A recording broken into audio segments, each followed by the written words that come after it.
Assalamualaikum warahmatullahi wabarakatuh. Di sini saya Andra Kurnia dan rekan saya Nur Faizah akan membahas materi mengenai konsep dasar organisasi untuk memenuhi tugas mata kuliah teori organisasi yang diberikan kepada kami.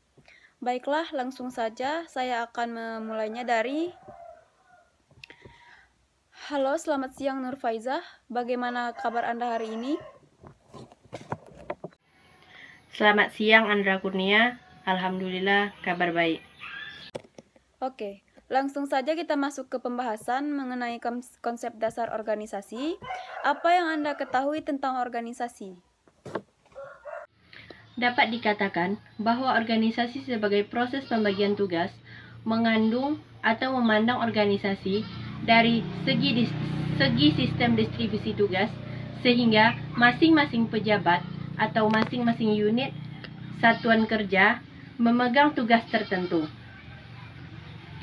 Organisasi itu sendiri adalah suatu koordinasi rasional kegiatan sejumlah orang untuk mencapai tujuan umum melalui pembagian pekerjaan dan fungsi lewat hierarki, otoritas, dan tanggung jawab. Organisasi juga bisa dikatakan sebagai suatu bentuk sistem terbuka dari aktivitas yang dikoordinasikan oleh dua orang atau lebih untuk mencapai tujuan bersama.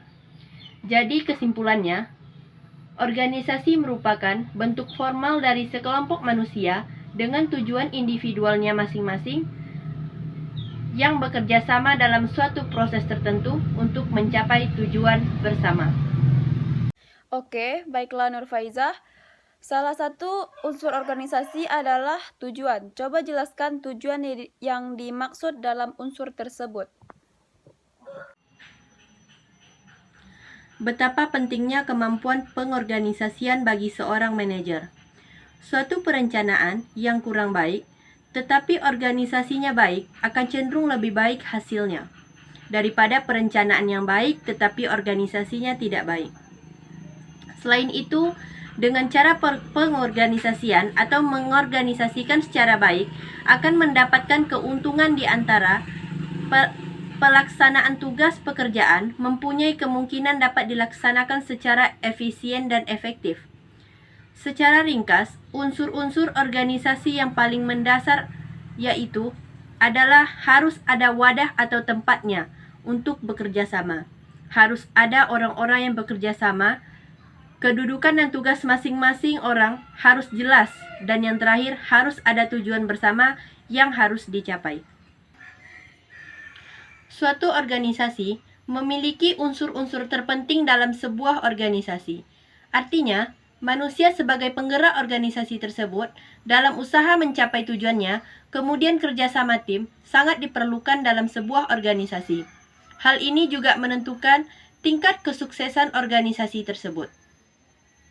Tujuan utama organisasi harus memiliki visi dan misi serta tujuan yang jelas.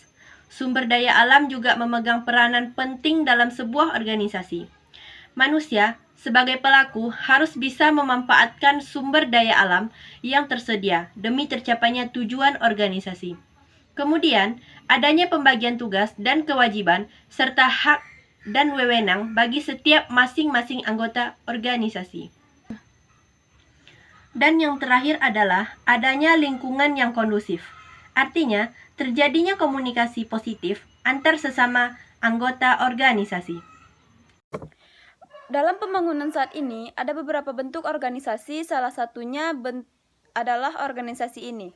Silakan jelaskan apa yang Anda ketahui tentang organisasi ini. Organisasi ini diciptakan oleh Henry Fayol.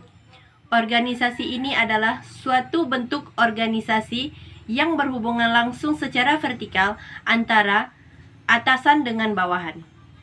Dari pimpinan tertinggi sampai dengan jabatan terendah, antara eselon 1 dengan eselon lainnya. Masing-masing dihubungkan dengan garis wewenang dan komando.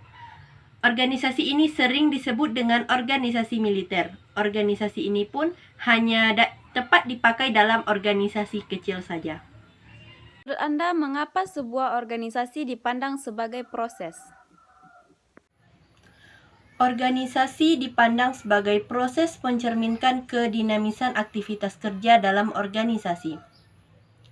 Organisasi sebagai proses menyoroti kedinamisan interaksi antara individu dengan individu, individu dengan kelompok, kelompok dengan kelompok, bahkan antar organisasi. Hubungan-hubungan yang terjadi dalam organisasi adalah hubungan-hubungan formal organization dan hubungan informal dalam organisasi yang menimbulkan informal organization. Hubungan-hubungan formal dalam organisasi tidak diatur melalui pola dasar dan struktur organisasi, pembagian tugas dan wewenang, hierarki kedudukan pejabat yang ada dalam organisasi itu sendiri. Hubungan ini menimbulkan kedinamisan kerja antar personel di dalamnya. Hubungan ini juga dapat mengalokasikan karya kerja yang dapat dipertanggungjawabkan secara organization. Sebaliknya, hubungan informal dalam organisasi tidak diatur dalam pola dasar maupun dalam dasar pendirian organisasi. Hubungan informal ini juga tidak terlihat dalam struktur organisasi. Namun demikian, hubungan informal dalam organisasi ini dapat dilihat dengan jelas pada lobi personel dalam mencapai tujuan yang dikehendaki atau pada lobi-lobi lainnya. Dasar-dasar hubungan yang bersifat informal ini adalah hubungan-hubungan pribadi, kerjasama keahlian antar anggota organisasi, kesamaan kepentingan, dan kesamaan kepentingan di dalam kegiatan-kegiatan di luar organisasi.